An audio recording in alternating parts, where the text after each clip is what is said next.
So the internet is often a battleground of bizarre hypothetical debates, and few are as oddly captivating as the question, who would win in a fight, 100 average human men or one adult male gorilla?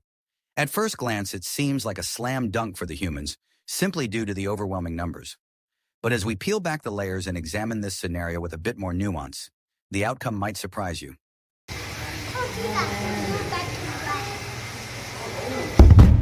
Oh, man. Let's start by establishing the basic attributes of both sides. An average adult human male is around 5 feet 9 inches, weighs roughly 180 pounds, and, barring any combat training, isn't particularly formidable on his own. Multiply that by 100, and you have a swarm of about 18,000 pounds of relatively fragile meat and bone, capable of strategy and coordination if they can get organized. On the other side is a silverback gorilla, an apex primate, weighing about 350 to 450 pounds, standing nearly 6 feet tall when upright, and packing the strength of at least 10 men, possibly more.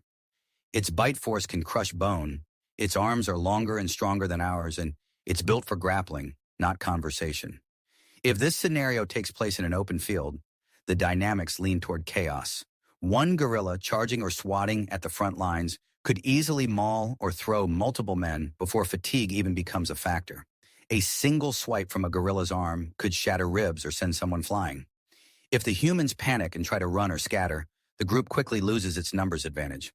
The key variable here isn't raw strength or mass, it's coordination.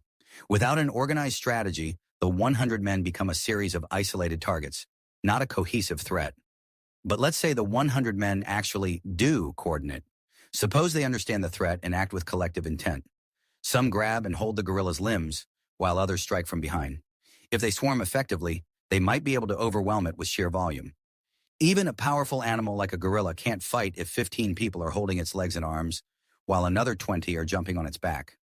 But executing that kind of plan requires immense discipline, courage, and the willingness of dozens of people to risk, and likely suffer, brutal injuries in the opening seconds of combat.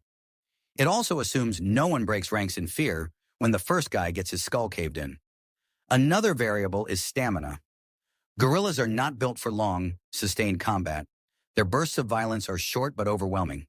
If the humans can avoid being decimated in the first 30 to 60 seconds, they might be able to turn the tide as the gorilla begins to tire. But this also assumes the men are willing to keep engaging even after seeing their comrades suffer catastrophic injuries. Weaponry also changes the equation drastically.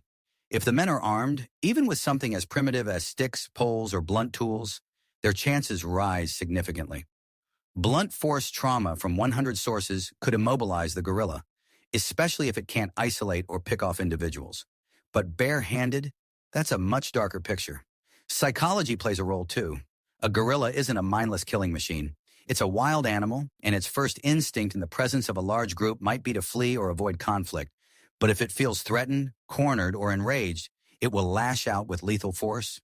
Meanwhile, the average human, especially in the presence of such a terrifying foe, might hesitate, break rank, or be paralyzed by fear. 10 seconds of hesitation can mean the difference between victory and a bloodbath. In conclusion, if the fight is spontaneous, chaotic, and the humans aren't organized, the gorilla likely wins. It wouldn't come out unscathed, but it could incapacitate dozens before they even mount an effective resistance. However, if the men are coordinated, strategic, and accept some early losses to subdue the beast, 100 human bodies could ultimately overwhelm even the most fearsome gorilla. So, who wins? In most realistic scenarios, the gorilla triumphs in brutal, short order. But if the humans act like a disciplined unit and don't break at the sight of primal fury, they can win. The real fight is not between man and beast, it's between panic and coordination.